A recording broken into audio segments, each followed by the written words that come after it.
에덴 동산, 아담과 이브, 그리고 뱀이 건넨 금지된 열매. 우리 모두 알고 있죠? 그 열매가 사과였다고. 하지만 놀라운 사실이 있습니다. 성경 어디에도 사과라는 단어는 나오지 않습니다. 그럼 우리는 왜 수천 년 동안 사과를 죄의 상징으로 믿어왔을까요? 그리고 왜 사과는 신화 속에서 이토록 강력한 힘을 가졌을까요? 더 중요한 질문이 있습니다. 왜 중세 유럽의 수도승들은 평생을 사과나무 품종 개량에 바쳤을까요? 그리고 어떻게 사과는 한반도에서 대구라는 도시의 운명을 바꿨을까요? 오늘은 이 빨간 과일이 걸어온 놀라운 여정을 함께 따라가 보겠습니다. 사과의 고향은 어디일까요? 많은 사람들이 미국이나 유럽을 떠올리지만 정답은 카자흐스탄입니다. 카자흐스탄 천산산맥. 이곳에는 지금도 야생 사과나무 숲이 펼쳐져 있습니다. 학명은 말루스 시에베르시, 오늘날 우리가 먹는 모든 사과의 조상이죠. 흥미로운 건 이 야생 사과는 수천 년 전에 우연히 재배화되었다는 겁니다. 실크로드를 따라 여행하던 상인들이 사과를 먹으며 여행했고 버려진 씨앗들이 길을 따라 자라나면서 사과는 서쪽으로 퍼져나갔어요. 카자흐스탄의 옛 수도 알마티라는 이름 자체가 사과의 아버지라는 뜻입니다. 그만큼 사과는 이 지역의 정체성 그 자체였던 거죠. 그렇다면 에덴 동산의 금지된 열매 이야기로 돌아가 볼까요? 창세기 원문을 보면 단지 나무의 열매라고만 나와 있습니다. 사과라는 구체적인 언급은 전혀 없어요. 초기 기독교 미술을 보면 금지된 열매는 무화과로 그려졌습니다. 어떤 학자들은 밀, 포도, 석류, 올리브일 거라고 주장했죠. 그럼 어떻게 사과가 금지된 열매의 대표가 되었을까요? 놀랍게도 이건 12세기 프랑스에서 시작되었습니다. 고대 프랑스어로 폼이라는 단어가 있었어요. 원래는 과일 전체를 의미하는 넓은 단어였죠. 성경을 프랑스어로 번역할 때 아담과 이브가 폼을 먹었다고 썼습니다. 과일을 먹었다는 뜻이었어요. 그런데 시간이 지나면서 폼의 의미가 변했습니다. 모든 과일을 뜻하던 단어가 점점 좁혀져서 특정 과일, 바로 사과만을 의미하게 된 거예요. 그러자 사람들이 성경 번역본을 읽으며 아담과 이브가 사과를 먹었다고 이해하기 시작했습니다. 원래 과일을 의미했던 문장이 사과로 오해된 거죠. 그리고 12세기 프랑스 화가들이 에덴 동산을 그릴 때 사과를 그려 넣기 시작했어요. 그림이 유럽 전역으로 퍼지면서 사과는 금지된 열매의 상징이 되었습니다. 이렇게 단어 하나의 의미 변화가 수천 년 동안 이어진 상징을 만들어낸 겁니다. 그런데 사과는 단지 죄의 상징만은 아니었습니다. 때로는 전쟁을 일으키기도 했죠. 그리스 신화에 따르면 불화의 여신 에리스가 어느 결혼식에 초대받지 못해 크게 분노했습니다. 그래서 복수를 계획했죠. 에리스는 황금 사과 하나를 만들어 그 위에 가장 아름다운 여신에게라고 새겼어요. 그리고 이걸 잔치에 던져 넣었습니다. 세 여신이 그 사과를 차지하려 다퉜어요. 헤라, 아테나, 아프로디테. 제우스도 이 문제를 해결할 수 없었습니다. 누굴 선택해도 나머지 둘의 원한을 사게 되니까요. 결국 제우스는 트로이의 왕자 파리스에게 판단을 맡겼어요. 세 여신은 각각 파리스에게 뇌물을 제안했습니다. 헤라는 권력을, 아테나는 전쟁에서의 승리를, 아프로디테는 세상에서 가장 아름다운 여인을 주겠다고 했죠. 파리스는 아프로디테를 선택했고 그 대가로 스파르타의 왕비 헬레네를 얻었습니다. 하지만 헬레네는 이미 결혼한 몸이었죠. 파리스가 헬레네를 트로이로 데려가자 그리스 연합군이 트로이를 공격했어요. 10년간 이어진 트로이 전쟁이 시작된 겁니다. 사과 하나가 고대 세계의 최대의 전쟁을 일으킨 거죠. 이 이야기가 너무나 유명해져서 영어권에서는 분쟁의 씨앗을 애플 오브 디스코드, 불화의 사과라고 부릅니다. 하지만 사과가 등장하는 가장 스릴 넘치는 이야기는 북유럽 신화에 있습니다. 이둔이라는 여신이 있었어요.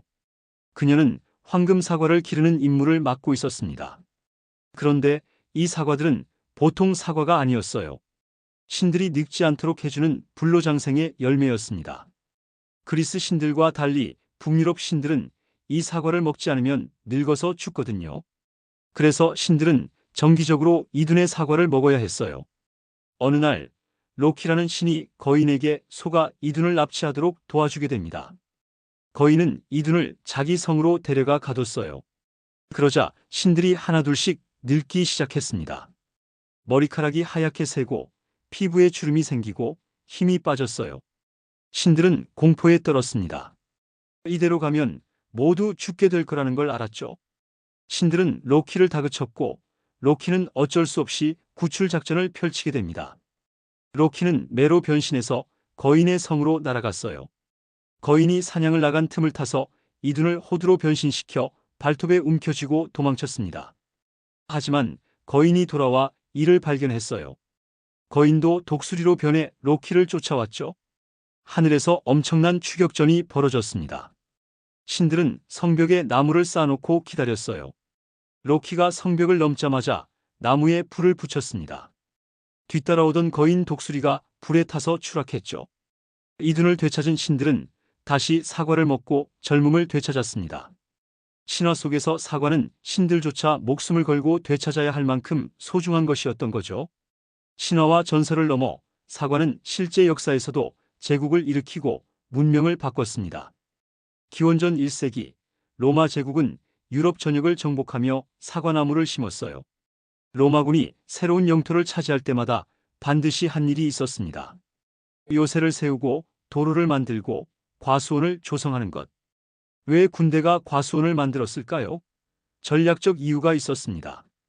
첫째, 사과는 신선한 채소가 부족한 겨울철에 비타민C를 공급했어요. 괴혈병을 예방할 수 있었죠. 둘째, 사과는 오래 보관할 수 있었습니다.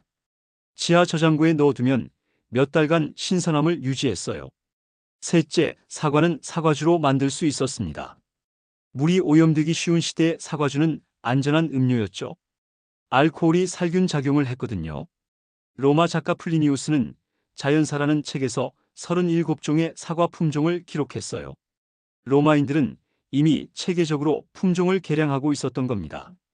로마가 멸망한 후 사과나무 재배 기술은 누가 이어받았을까요? 바로 수도원이었습니다. 중세시대 기독교 수도원들은 유럽 전역에 과수원을 만들었어요. 수도승들은 특별한 동기가 있었습니다.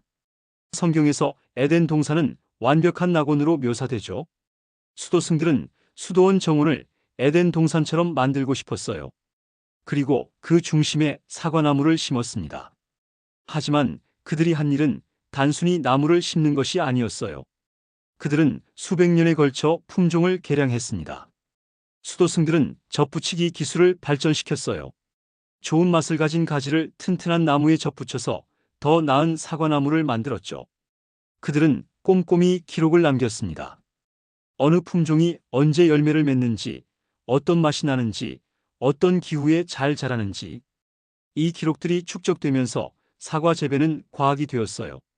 12세기 프랑스 시토의 수도원의 기록을 보면 한 수도원이 47종의 사과 품종을 재배했다고 나와 있습니다.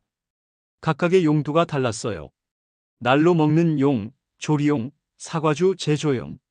수도승들의 노력 덕분에 중세 유럽에는 수백 종의 사과 품종이 생겨났습니다. 오늘날 우리가 먹는 많은 품종들이 이 시기에 만들어진 거예요. 중세 영국에서 사과주, 사이더는 물보다 더 중요한 음료였습니다. 당시 유럽의 물은 안전하지 않았어요. 하천이 오염되어 있었고 우물물도 믿을 수 없었죠. 그래서 사람들은 약한 알코올 음료를 마셨습니다. 맥주, 와인, 그리고 사이다. 특히 영국과 북유럽에서는 포도가 잘 자라지 않았기 때문에 사이더가 주요 음료였어요. 영국 농부들은 임금의 일부를 사이더로 받았습니다. 하루 일하면 사이더 몇 리터를 받는 시기였죠. 사이더는 단순한 음료가 아니라 화폐나 다름없었어요. 17세기 영국에서는 1인당 연간 사이더 소비량이 200리터가 넘었다는 기록이 있습니다. 오늘날 우리가 물 마시는 것처럼 그들은 사이더를 마셨던 거예요. 이렇게 유럽에서 완성된 사과는 세계 곳곳으로 퍼져나갔습니다. 그리고 19세기 후반 마침내 한반도에도 도착했죠. 1885년 강원도 원산. 이곳에 미국 선교사들이 도착했어요. 그들은 병원과 학교를 세우면서 고향에서 가져온 사과나무 묘목도 함께 심었습니다. 당시 조선 사람들은 처음 보는 이 과일에 충격을 받았어요. 조선에도 능금이라는 작고 신 사과가 있었지만 서양 사과는 완전히 달랐거든요. 크기가 주먹만 했고 달콤하고 과즙이 풍부했습니다. 이게 정말 사과인가? 전혀 다른 과일처럼 보였거든요. 그런데 놀라운 일이 벌어졌습니다. 한반도의 기후가 사과 재배에 완벽했던 거예요. 특히 대구 지역이 그랬습니다. 1900년대 초 대구에 사과나무가 본격적으로 심어지기 시작했어요. 대구 지역은 일교차가 크고 배수가 잘 되는 토양을 가지고 있었습니다. 사과가 자라기에 이상적인 조건이었죠. 1920년대가 되자 대구 사과는 조선 전역에서 유명해졌습니다. 맛이 달고 크기가 크고 색깔이 아름다웠어요. 일본으로도 수출되기 시작했죠. 그런데 사과는 단순히 농산물 이상의 의미를 가졌습니다. 대구 사람들에게 사과는 희망이었어요. 일제강점기 경제적으로 어려운 시기였지만 사과 농사로 많은 가구가 생계를 유지할 수 있었습니다. 사과나무 한 그루가 집 한 채의 값이라는 말이 나올 정도였죠. 한국 전쟁 후에도 사과는 대구를 살렸습니다. 1950년대와 60년대 대구는 사과 재배로 경제를 재건했어요. 사과의 도시 대구라는 별명이 생긴 것도 이 시기입니다. 1970년대에는 대구 사과가 전국 사과 생산량의 80% 이상을 차지했습니다. 대구 경제의 중심이 사과였던 거죠. 1990년대 들어 기후변화로 인해 사과 농가들이 경북 북부 지역으로 이동하면서 지금은 경북 안동, 영주, 문경 같은 지역에서도 사과 재배를 하고 있습니다. 대구 사람들은 여전히 사과를 자랑스러워해요. 사과가 도시를 만들고 사람들을 먹여 살렸던 그 역사를 기억하고 있거든요. 오늘날 과학은 사과의 놀라운 가치를 증명했습니다. 사과에는 퀘르세틴이라는 항산화 성분이 풍부합니다. 이게 세포 노화를 늦추고 염증을 줄여줘요. 특히 사과 껍질에 이 성분이 5배나 더 많아서 껍질째 먹는 게 좋습니다. 펙틴이라는 수용성 식이섬유가 콜레스테롤을 낮추고 장 건강을 지켜줍니다. 펙틴은 장에서 겔 같은 물질을 만들어 나쁜 콜레스테롤을 흡착해서 몸 밖으로 배출해요. 더 놀라운 건 폴리페놀입니다. 사과 하나에는 녹차 한 잔과 맞먹는 양의 폴리페놀이 들어있어요. 이게 혈관을 보호하고 혈압을 낮춰줍니다. 최근 연구에서는 사과를 매일 먹으면 대장암 위험이 감소한다는 결과도 나왔어요. 사과의 식이섬유가 장내 좋은 박테리아를 증가시키고 이 박테리아들이 암세포 성장을 억제하는 물질을 만들어낸다는 겁니다. 영국 속담 하루 사과 한 개면 의사가 필요 없다는 말이 과학적으로도 일리가 있었던 거죠. 이제 간단한 레시피 2가지를 소개하겠습니다. 사과 한 개를 얇게 슬라이스해 주세요. 체다 치즈나 브리 치즈를 사과 위에 올려 함께 먹으면 됩니다. 사과의 아삭함과 단맛이 치즈의 고소하고 짭짤한 맛과 완벽하게 어울려요.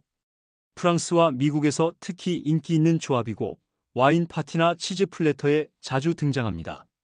사과 한 개를 8등분으로 자르고 씨를 제거해 주세요. 각 조각에 땅콩 버터 작은 술 하나씩 발라 먹으면 됩니다. 단백질과 식이섬유가 함께 들어가 포만감이 오래가고 운동 전후 간식으로도 좋아요. 미국에서 즐기는 국민 간식이고 방과 후 스낵으로도 가장 인기 있는 조합입니다. 한때는 죄의 상징이었고 트로이 전쟁을 일으킨 불화의 상징이었으며 신들조차 목숨을 걸고 되찾으려 했던 불로장생의 열매였습니다. 로마 제국은 정복한 땅에 사과를 심었고 중세 수도승들은 천년에 걸쳐 사과를 완성했으며 대구는 사과로 도시의 운명을 바꿨습니다. 카자흐스탄 산맥에서 시작된 작은 열매가 실크로드를 타고 전 세계로 퍼져나가 신화와 전설 속에서 온갖 극적인 이야기의 주인공이 되고 제국을 일으키고 전쟁을 촉발하고 신들을 살렸으며 이제는 우리 식탁에서 가장 친근한 과일이 되었죠. 오늘 이야기가 흥미로우셨다면 좋아요와 구독 부탁드립니다. 다음에는 또 어떤 음식의 놀라운 역사로 찾아올지 기대해 주세요. 감사합니다.